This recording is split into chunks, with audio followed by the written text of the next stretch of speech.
everyone, welcome back to Innovative Class Shiv Shakti Innovation. How are you all? Wish you Happy Republic Day to all. तो आज Republic day है और आप लोग सबको गणतंत्र दिवस की हार्दिक शुभकामनाएं। तो आप जो भी क्लास फर्स्ट से लेके 10 तक जो मेरा क्लास है बच्चे हैं उनको जानना चाहिए कि रिपब्लिक डे में और इंडिपेंडेंस डे में डिफरेंस क्या है। ओके, दोनों में डिफरेंस क्या है। इंडिपेंडेंस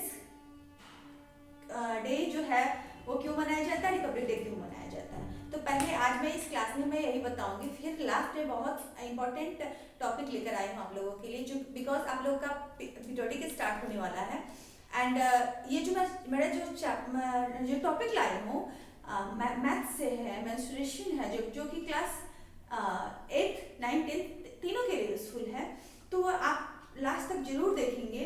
अगर जो भी पेरेंट्स भी देख रहे होंगे वो भी अपने बच्चे को बताएंगे, क्योंकि मेरी जो क्लास है बहुत इजीएस्ट वे में होती है।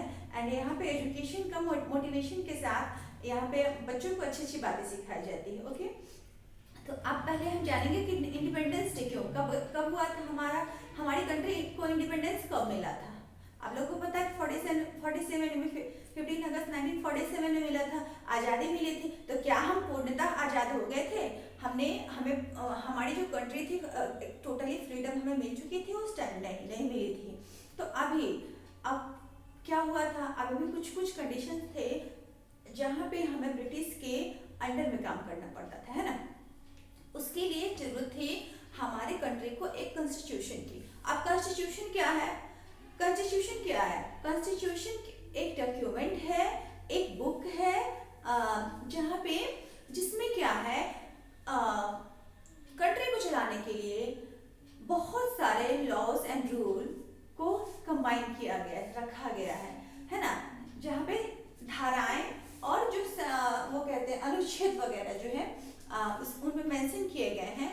तो वो कॉन्स्टिट्यूशन के देश को चलाने के लिए एक बहुत बड़ी मतलब मानिए कि डॉक्यूमेंट बुक है, जिससे कि जितने भी लॉज हैं, रूल्स हैं यहाँ पे मेंशन होते हैं। तो अब लाहौर में क्या हुआ था, लाहौर में सेशन हुआ था। जो सेशन हुआ था वो कब हुआ होगा? बहुत पहले की बात है। इसके लिए हमें 31 दिसंबर एंड 1929 पे जाना पड़ेगा, जहाँ पे आप लोगों ने सुना होगा कि 1913 में दांडी मार्च हुआ था, सविनय अवज्ञा आंदोलन हुआ था, सिविल डिसोबीडियंस भी जिसको कहते हैं मूवमेंट। तो अब वहाँ पे भी जाना पड़ेगा। तो वहाँ पे क्या हुआ था कि लाहौर सेशन हुआ था पंडित जवाहरलाल नेहरू जी के उसमें। तो क्या हुआ था उसमें कि उन्होंने पूर्ण स्वराज की बात करी थी। तो पूर्ण स्वराज की बात करते 29 तो गुजर गया। तो अब आया 1930 में, तो उन्होंने कहा कि हमें पूर्ण स्वराज की बात करते हैं और पूर्ण स्वराज की जो बात किया उन्होंने कहा कि अब 26 जन को उन्होंने घोषणा की उस समय 1930 को कि पूर्ण स्वराज का दर्जा इंडिया को हम देंगे। उसके बाद फिर आगे यही जो 26 जन जो था, क्यों 26 जन लिया गया, 1950 26 जन क्यों लिया गया, एंड रिपब्लिक क्यों कहा गया? तो 26 जन इसलिए लिया गया बिकॉज पूर्ण स्वराज की बात थी। एंड 1915 क्यों लिया गया? 1949 में ही हमने अपना कॉन्स्टिट्यूशन अडॉप्ट कर लिया था। और वो जो कॉन्स्टिट्यूशन हमने अडॉप्ट किया, वो कॉन्स्टिट्यूशन लिखा किसने था, राइट किसने किया था? तो आप लोगों को पता होगा कि रेस्पेक्टेड जो हमारे वो थे डॉक्टर भीमराव अंबेडकर जी थे, उन्होंने इसको राइट किया था। एंड दैट्स व्हाई उनको फादर ऑफ द कॉन्स्टिट्यूशन जाने लगा। ओके, तो अब क्या हुआ कि कॉन्स्टिट्यूशन तो हमने बना लिया। मैंने बताया कॉन्स्टिट्यूशन क्या है, डॉक्यूमेंट है, एक बुक है जिसमें क्या है कंट्री को चलाने के लिए क्या है, उसमें रूल एंड रेगुलेशंस होते हैं, लॉज होते हैं, ठीक है। उसके बाद हमने क्यों why do we celebrate 26 Jan as a republic day? Because republic की मीनिंग पर re and public, re plus public, मतलब कहने का मतलब पब्लिक क्या है, ये कहीं ना कहीं डेमोक्रेटिक कंट्री से जुड़ी हुई। डेमोक्रेटिक तो आपको पता है क्या होता है, of the people, for the people and by the people. जनता का, जनता के लिए, जनता के द्वारा, जनता का, जनता के द्वारा, जनता के लिए शासन है, गवर्नमेंट है। कहीं ना कहीं डेमोक्रेटिक एंड रिपब्लिक जो है वो रिजम्बल जुड़ा हुआ है, रिजम्बल कर रहा है। कैसे? रिपब्लिक, वहाँ पे क्या है, पीपल ही सब कुछ करते थे, जनता ही सब कुछ करेगी। अब रिपब्लिक की बात आ रही, गणतंत्र, गण प्लस तंत्र, यानी कि तंत्र मतलब सिस्टम एंड गण मीन्स लोगों का समूह को गण कहेंगे यहाँ पे, है ना। तो ये बात आई कि अब जो है हमारी कंट्री में पूर्ण स्वराज होना चाहिए, जैसा कि 1929 को घोषणा की गई थी, पंडित जवाहरलाल नेहरू जी ने किया था कि क्या होना चाहिए, क्या कहा कि यहाँ पे होना चाहिए अब कि अगर कॉन्स्टिट्यूशन हमने अडॉप्ट कर लिया, अब हमारे ही कंट्री में इलेक्टेड हेड होने चाहिए।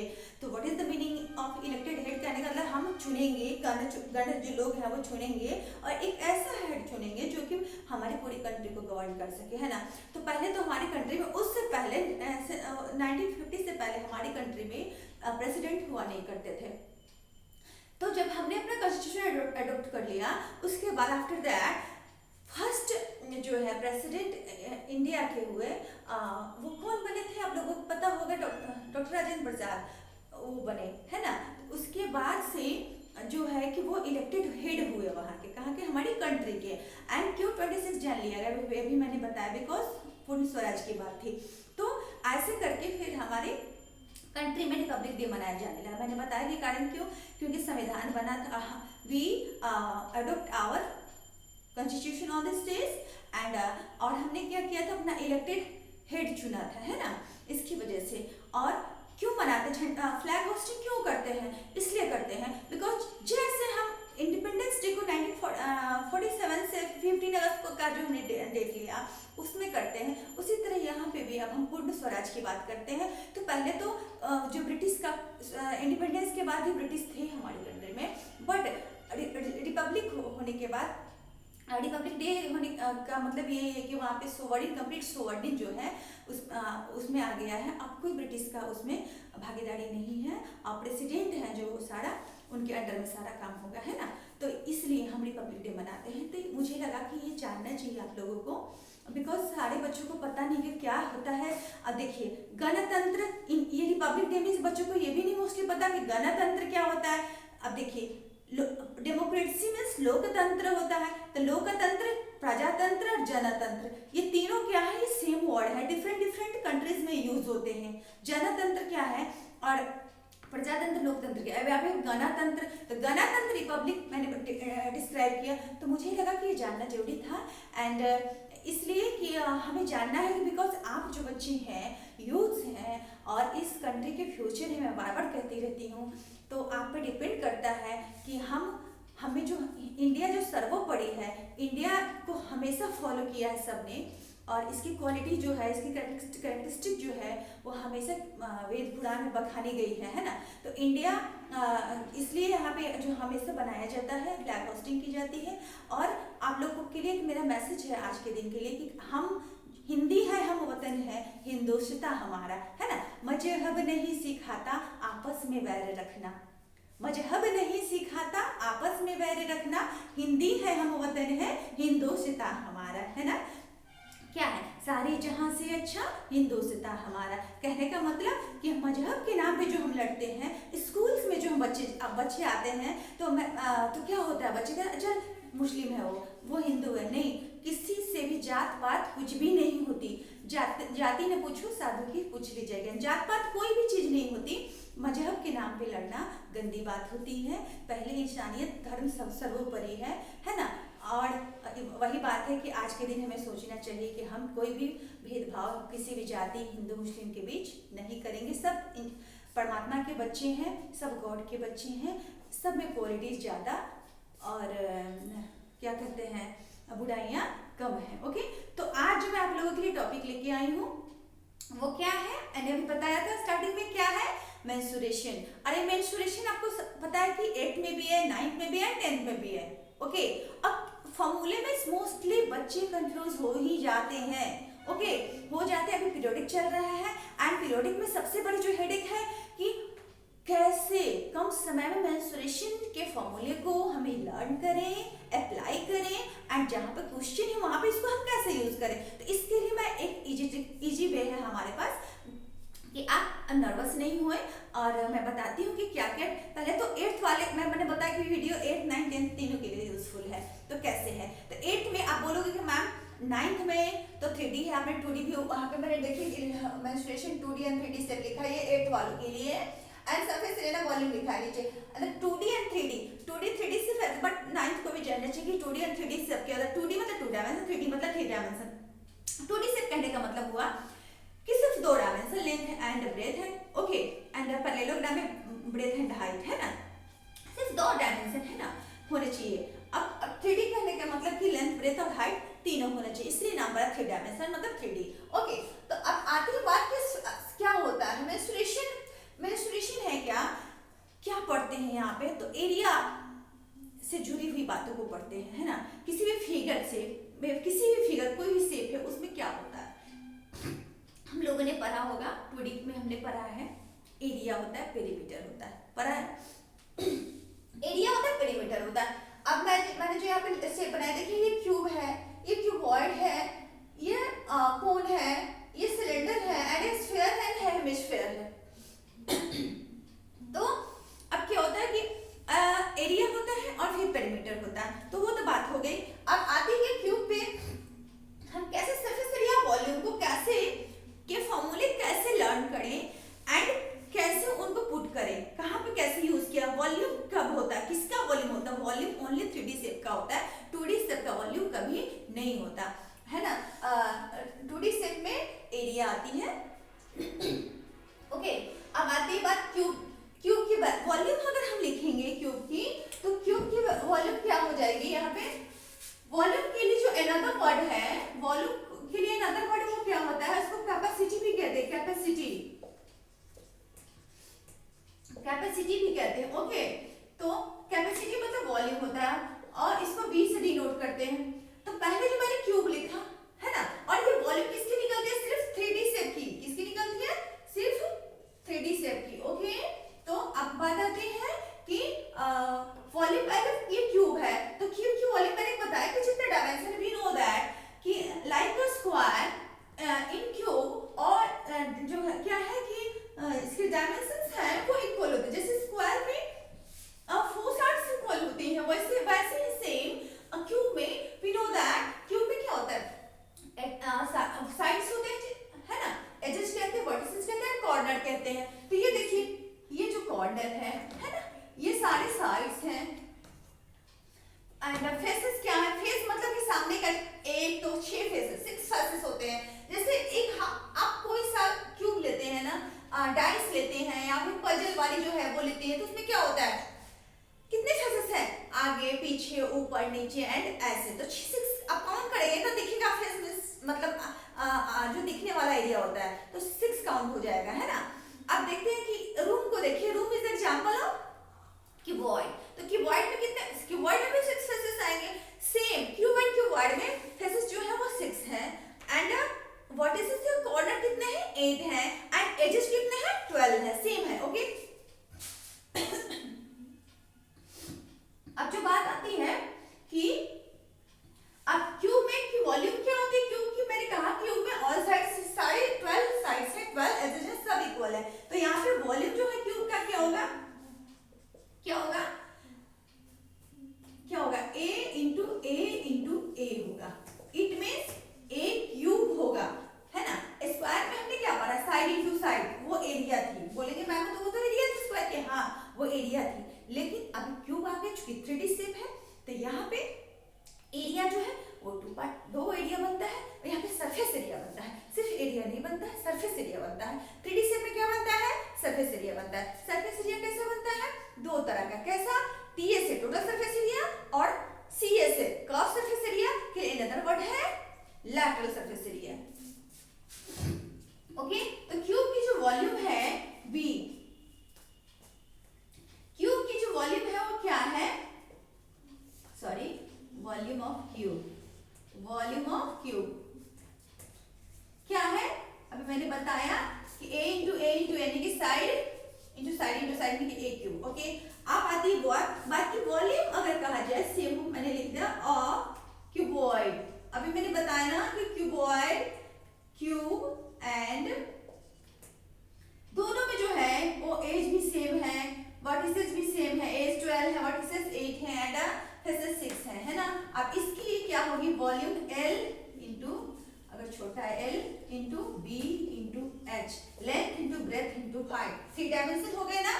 यहाँ पे 3 डायमेंशन है ना कि लेंथ भी सेम, ब्रेथ भी सेम और हाइट भी सेम क्यूब के कंडीशन में। ओके, अब आती है बात कोन की। ये कोन है ना, मैंने ऊपर मेंशन किया है कोन है ना, तो वो कोन की वॉल्यूम क्या होती है, कैसे इजीली याद करें कोन की वॉल्यूम क्या होती है। अगर कोन में देखते हैं तो फ्रैक्शन बनाते हैं तो सबसे ऊपर कोन के ऊपर क्या है, हमें एक स्फेयर का स्ट्रक्चर दिख रहा है, ये सर्कल का स्ट्रक्चर दिख रहा है कोन के ऊपर।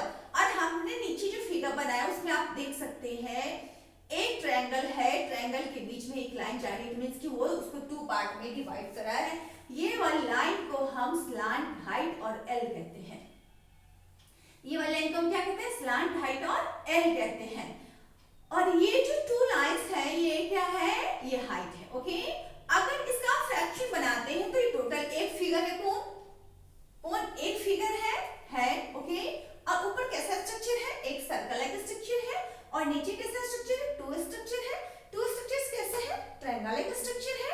अगर हम इसका बनाते हैं तो कित फ्रैक्शन क्या बनेगा, फ्रैक्शन इसका बनेगा 1/3। कैसे बनेगा कैसे बनेगा 1/3, बिकॉज एक टोटल कौन है अकेला, उसमें कितने जुड़े हुए हैं, 3 पार्ट, 1 2 3। ये आपके सिर्फ समझने के लिए, हो सकता है ये बात कोई और ना बताया हो आपको। जो मेरी माइंड कहती है, प्रेजेंस ऑफ माइंड कहती है कि हाँ कोई ऐसा ट्रिक होना चाहिए जिससे बच्चे किसी भी फॉर्मूले को इजीली याद करें। तो मैंने ये बताया, हो सकता है कहीं पे ये बात मेंशन ना हो या कोई और ना बताया हो, बट मेरी प्रेजेंस ऑफ माइंड के अकॉर्डिंग। ओके, मैंने बताया एक अकेला फिगर, इसमें 3 फिगर ऐड है, इसलिए जो फ्रैक्शन बनाया हमने 1/3 बनाया। तो वॉल्यूम ऑफ कोन क्या आएगा 1/3। और एक बात आपको मैंने बहुत पहले वीडियो दिया था उसमें कि जो भी सर्कल यूज होता है, स्फीयर यूज होता है, वहां पे पाई आता ही आता है, याद रखिएगा। तो पाई के बिना जहां ये यूज हो गया स्फीयर सर्कल जिसमें, वहां पे पाई आएगा ही आएगा। इसलिए इसकी जो वॉल्यूम होगी वो क्या होगी 1/3 पाई आर स्क्वायर एच। क्या होगा 1/3 पाई आर स्क्वायर एच। 1/3 क्यों होगा, मैंने डील कर दिया है। एक फिगर है कौन अकेला, इसमें एक ऊपर स्फीयर है, सर्कल का स्ट्रक्चर है, 2 ट्रायंगल है नीचे। एंड पाई क्यों होगा, बिकॉज सर्कल है, सर्कल में पाई इंक्लूडेड होता ही होता है। पाई की वैल्यू क्या है 22/7 है। 22/7 के लिए अनदर का वैल्यू क्या है 3.14। एंड आगे चलते हैं, आर स्क्वायर एच क्यों है, आर स्क्वायर एच क्यों है, एच हाइट आएगा ही आएगा, है ना। 3 डायमेंशन है, 3 डायमेंशन है, हाइट आएगा ही आएगा। आर स्क्वायर क्यों है, आर स्क्वायर को 2 डायमेंशन में लिया जाता है ना। ले रहे हैं, कैसे ले रहे हैं, वॉल्यूम की बात हो रही है ना। यहां से यहां तक ये सेंटर है, अगर चलते हैं तो 1 आर 2 आर है ना, आर स्क्वायर एच। तो ये याद करने के लिए पाई आर स्क्वायर एच हो गया। अब आते सिलेंडर की वॉल्यूम ऑफ सिलेंडर। सिलेंडर की वॉल्यूम क्या होगी भाई, सिर्फ पाई आर स्क्वायर एच, सिर्फ पाई आर स्क्वायर एच। क्यों होगी पाई आर स्क्वायर एच, क्यों होगी पाई आर स्क्वायर एच। यहाँ पे देखिए एक तो ऊपर तक पोर्शन जो है खुला ही रहता है, नीचे के पोर्शन 2 सर्कल जैसे दिख रहे हैं जिसमें एक हॉलो है ना, 2 सर्कल जैसे दिख रहे हैं। तो सर्कल के लिए ये वाला 1/3 नहीं आएगा, सिर्फ आएगा pi r square h. Pi r square h क्यों आएगा, ये एच है, ठीक है, एच है। एंड उसके बाद यहाँ पे आर मैंने बताया सर्कल है ना, ये है इसकी बेस। बेस की जो होती है पाई आर स्क्वायर, बेस का एरिया पाई आर स्क्वायर, यानी कि पाई आर स्क्वायर एच। सिलेंडर की जो वॉल्यूम है उसको कहते हैं area of base, area of base into height, इसको कहते हैं। सिलेंडर की वॉल्यूम को क्या कहते हैं, area of base into height, area of base into height कहते हैं। ओके, इसलिए सिलेंडर की जो वॉल्यूम है पाई आर स्क्वायर एच। मैं अभी इरेज करती हूँ इसको। सिलेंडर की अभी मैंने वॉल्यूम बताया कैसे, तो सिलेंडर के वॉल्यूम का जो वॉल्यूम है वही वॉल्यूम कोन के वॉल्यूम में आता है, वही फॉर्मूला आता है। बट कोन के वॉल्यूम में इतना डिफरेंस है कि वहां पर फ्रैक्शन को देखते हुए 1/3 into pi r square h आता है। और पाई जितने भी ऐसे शेप है जहां पर सर्कल आता है वहां पे पाई आएगा ही आएगा, आर स्क्वायर आएगा ही आएगा, चाहिए आर स्क्वायर आएगा, स्फीयर की कंडीशन में आर क्यूब आएगा। तो अभी एक फॉर्मूला बचा है। अब अगले नेक्स्ट वीडियो में एरिया से जुड़ी हुई बताऊंगी बातें। सरफेस एरिया कैसे फाइंड आउट करते हैं, कैसे इजीली याद करते हैं, कैसे पुट करते हैं, कहाँ पे कर्व का निकाला जाता है, कहाँ पे टोटल निकाला जाता है, सीएस से टीएस में क्या डिफरेंस है, अगले वीडियो में बताऊंगी। ओके, तो आप चाहते हैं कि मेरा वीडियो मिले आप लोग, इसलिए अगर इंटरेस्टेड हैं तो ऐसा तो कोई प्रेशर नहीं है, तो सब्सक्राइब करेंगे तो अच्छा लगेगा एंड लाइक कर सकते हैं, दूसरे को शेयर कर सकते हैं। ओके, तो अब मैं बताई थी स्फीयर यहाँ पे स्फीयर की volume of sphere, volume of sphere क्या होगा 4/3 पाई आर क्यूब आएगा। बोलोगे मैम 4/3 क्यों आ गया, 4/3 यहाँ पे क्यों आ गया? अगर एक सर्कल लेते हैं तो सर्कल में मोस्टली क्या होता है, ऐसे वाला पार्ट आता है, डायमीटर इसके ऊपर एक परपेंडिकुलर आता है, इसलिए r cube, 1 r 2 r 3 r 3 r cube लेते हैं, है ना। अब कहते हैं 4/3 क्यों लेते हैं? स्फीयर की जब भी बात आती है, स्फीयर कैसा इसका जो फ्रैक्शन बनता है 4 में 4 भाग बनता है, देख रहे हैं 1 2 3 4 1 2 3 4 1 2 3 4, मतलब अगर इसके ऊपर परपेंडिकुलर नीचे डालते हैं वन परपेंडिकुलर तो नीचे वाला मेंशन नहीं होता ना, तो 4 पार्ट में से 3 पार्ट यूजफुल है, 4 पार्ट में से इसका 3 पार्ट यूजफुल है। तो कैसे है, तो देखिए हाइट ऊपर से आएगा, नीचे का नहीं होगा इंक्लूडेड, इसलिए 4/3 अब पाई आर क्योंकि इसमें जो हाइट है वो भी आर है, जो लेंथ है वो भी आर है, और जो ब्रेथ है वो भी आर, डायमीटर जो है ना 2 रेडियस के बराबर होता है, यानी कि d = 2r होता है, आप लोग को पता होगा d = कितना होता है 2r होता है ना। तो अब यहाँ पे 4/3 पाई आर क्यूब होता है, ये है वॉल्यूम स्फीयर की। मैं फिर से एक बार रिपीट करती हूँ, क्यूब का a cube side into side, cuboid का l * b * h वॉल्यूम है, ये तो सबको याद होगा। एंड जो मेन कंफ्यूजन आ जाती है कोन और सिलेंडर में, सिलेंडर का पहले हम लोग याद करेंगे पाई आर स्क्वायर क्यों आएगा, पाई सर्कल से जुड़ी हुई फिगर में आ गई, पाई आर स्क्वायर क्यों आएगा, 2 आर है और एक हाइट, 2 हाइट में से एक हाइट आएगा, कॉमन है, ठीक है। तो अब पाई आर स्क्वायर कोन का क्या है 1/3 पाई आर स्क्वायर, स्फीयर का क्या आएगा 4/3, और हेमिस्फीयर का क्या आएगा 2/3 पाई आर स्क्वायर, हेमिस्फीयर आधा है इसलिए 4 का आधा 2/3 पाई। और सरफेस एरिया दो तरह के होते हैं, total surface area and lateral curve surface area, CS से टीएस से। अब कैसे, इसका बहुत इजी है, कैसे निकालते हैं वो मैं नेक्स्ट वीडियो में लेके आती हूँ, बिकॉज वीडियो टू लॉन्ग हो जाएगा तो आप लोग लाइक नहीं करेंगे, है ना। तो thank you for watching my video, take care.